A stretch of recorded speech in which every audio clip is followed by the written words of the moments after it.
वाणगाव येथे झालेल्या भीषण अपघातात अल्पवयीन प्राप्ती प्रवीण जाधव हिचा मृत्यू झाल्यानंतर राष्ट्रीय पॅन्थर्स आघाडीने आक्रमक भूमिका घेतली आहे.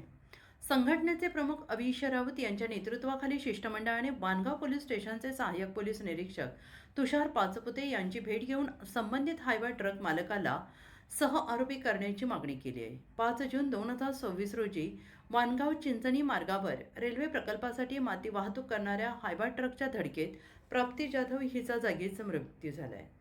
संघटनेच्या म्हणण्यानुसार संबंधित त्या ट्रकचा विमा इन्शुरन्स संपलेला असून विम्याविना माल वाहतूक करणे बेकायदेशीर आहे. त्यामुळे चालकासोबत ट्रक मालकावरही गुन्हा दाखल करून निष्पक्ष सखोल चौकशी करावी अशी मागणी करण्यात आली. अन्यथा आंदोलन छेडण्याचा इशारा देण्यात आला. यावेळी वाणगाव परिसरात मोठ्या प्रमाणावर सुरू असलेल्या अवैध माती वाहतुकीमुळे नागरिकांच्या सुरक्षेला धोका निर्माण होत असल्याचा मुद्दा उपस्थित करण्यात आला.